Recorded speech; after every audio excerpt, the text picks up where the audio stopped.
Hey guys, thanks for stopping by the channel. So for today's video, I actually had the privilege of heading down to Whitby, Ontario and meeting with one of the owners of the Whitby Watch Company. So I'm here sitting in his house with Roy. Roy, thanks for meeting with me. Yeah, thanks Troy, thanks for coming out this way. Yeah. So Roy, can you just give me a bit of background? Like when you started your company, there seems to be a lot of Canadian heritage with the Whitby Watch Company. Can you just maybe describe what you were thinking when you guys started off? Yeah, our goal with the Whitby Watch Company was to celebrate Canadians and Canadian achievements.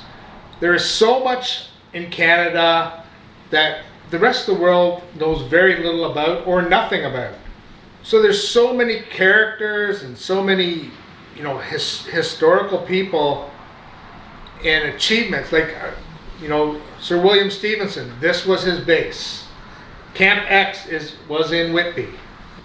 He's intriguing when you think about him. A master spy, the real James Bond, as they like to put it. And then we went from that to our pilot watch to add a little depth to us with the Aviator program, the first supersonic jet designed and built in Canada by Canadians. Again, Canadian achievements, and that's what our company's all about. Celebrating Canada, celebrating great Canadian achievements, and just honoring what we have here. And we like to present that in watches, which is one way of doing it. Okay guys, so let's transition into the review portion of this video. Roy was kind enough to lend in two of their most popular models. So on the left is the Intrepid dive watch, and then on the right hand side you have the Avro pilot watch. Both of these guys come in at 895 Canadian dollars. Yes, Canadian, not US. And I will throw a link to the Whitby Watch Company website down below in the description. So be sure to check that out just to see all the different colorways and watch variations that they do offer. Now, normally I don't spend a lot of time on the packaging, but I'll briefly mention what you get because I think the packaging for these watches is amazing. It adds to the storytelling and enjoyability when you buy from Whitby Watch Company. So if you purchase any of these watches, you get a made in Canada Nanook carrying case that's watertight and extremely rugged as well.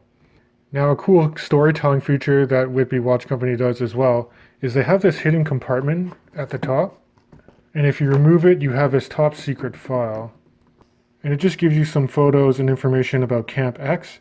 So you can see that these are some Allied spies doing some training during that time in Whitby. You got a profile shot of Sir William Stephenson, which, as Roy mentioned, is the true James Bond and in the inspiration behind the novels. Additionally, each watch comes with its own unique commemorative coin of really high quality. So this one is the Canada Rose Compass that comes with the Intrepid Diver. And this one is, of course, for the Avro Pilot Watch, which has an image of the Avro Arrow. And then you also get strap options. So if you buy the Intrepid Diver, expect to get a really high quality silicone strap with matching polished hardware. It's very thick and very supple. I actually like this as a good alternative to the bracelet. And I do believe with the Pilot Watch, it comes with an extra NATO, although I don't have the Pilot Watch packaging here. Okay, let's move on to the specs for these watches. And I'm going to start with the Intrepid Diver, because that's the one that really got me interested in the Whitby Watch Company to begin with. Now, right off the bat, just handling this watch, it does have some heft. It's extremely well made, but sized up for my wrist, which is about 19 centimeters in circumference, or 7.5 inches, this guy weighs in at 216 grams on the bracelet. So if you have a wrist size smaller than 7 inches, maybe put it on the rubber. It'll just help with the wearability and comfort with less weight. Now, as for other dimensions, case diameter is 44 millimeters. If you flip to the side, you have a rather broad 53 millimeters from tip to tip here, but these lugs arc down very well to hug your wrist, so it's still very comfortable. Case thickness is 14 millimeters to a flat sapphire crystal with anti-reflective treatment on the underside. And then the lug opening for this beautiful supplied H-link bracelet. It's 22 millimeters at the head, and then this bracelet tapers down to 20 at the clasp. So let's quickly compare that to the dimensions and spec of the Avro Pilot watch, which is actually, the head of the watch is made of titanium. So right away, it's significantly lighter. This entire watch, including the strap, comes in at 74 grams. Now case dimensions, it's 43 millimeters across the case. The wingspan from tip to tip here is 50.5. Case profile is very low. It's only 11.5 millimeters in thickness. And again, you can see a completely flat sapphire crystal. And then the lug opening for this extremely well-made Aviator strap, complete with rivets. It's 22 millimeters at the head, and again, it tapers down to 20 near the buckle. Now, I love the dial layout for both watches, but let's start with the Intrepid. I think Whitby Watch Company just knocked it out of the park with this gray sunburst dial. It just plays with the light so well. And the indices are nicely applied and faceted, but they're filled with a red tinted lume, which is also present on the hand stack, which I can't think of another dive watch that uses red filled lume on the markers and hands.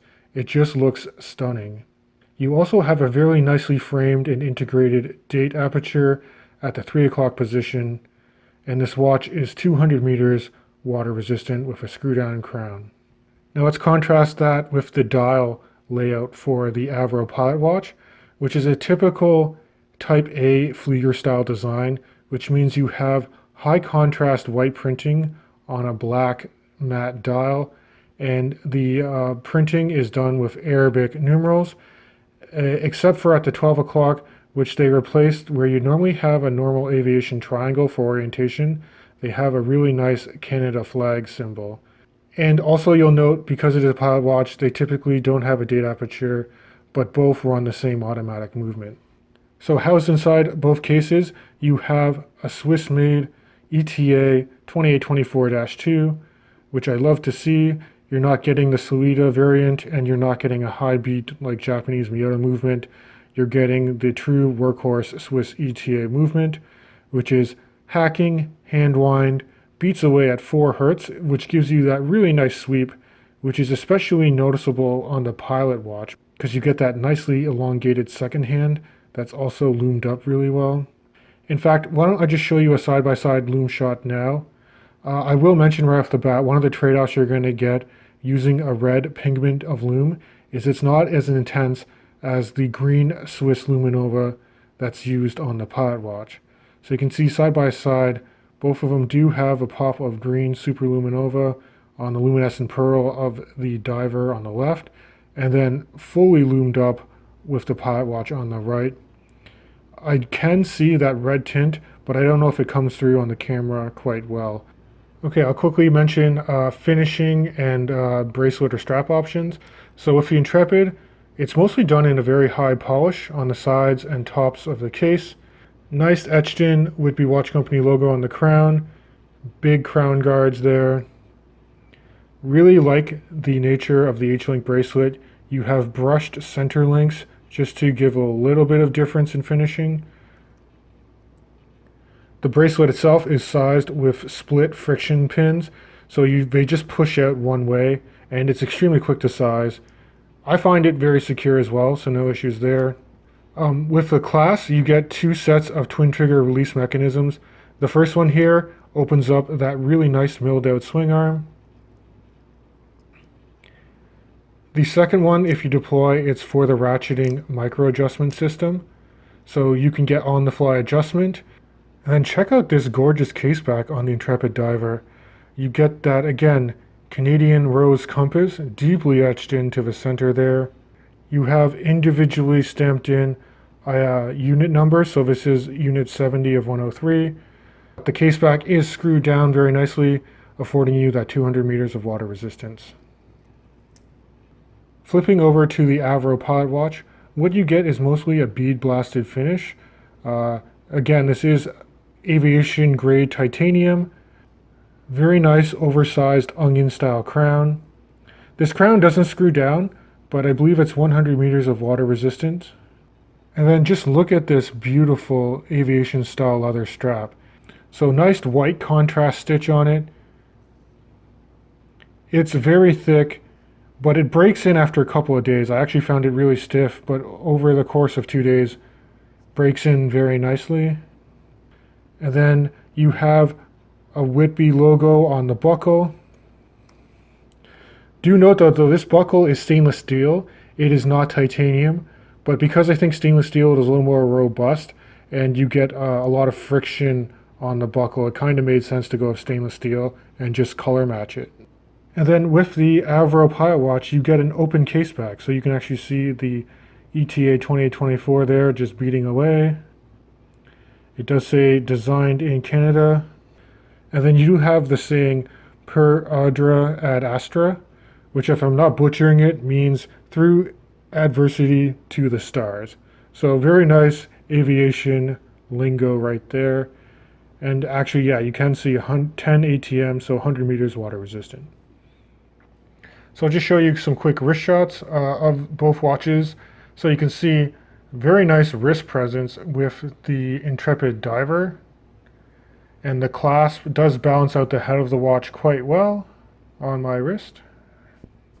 And then here's the Avro Pilot Watch on my wrist, which is noticeably lighter, quite low in profile, and I do love the supplied leather aviation strap that it comes on. Now, as for future plans for the company, let me throw it back to the interview with Roy to close things out. All right, Roy. Well, thanks so much for sharing a little bit about the heritage and the vision for your company. So where do you actually see your company moving forward in the future? Well, the way we have it planned is we have a unlimited supply of people we can honor. We're working on a chrono at the moment, which is, I don't want to say who we're going to honoring with this. Right. Don't want to jump the gun. We have another quartz model that we're working on. And there's a couple of musical figures that were iconic in Canadian history that we want to bring their presence to light and celebrate it with a nice timepiece. That's awesome.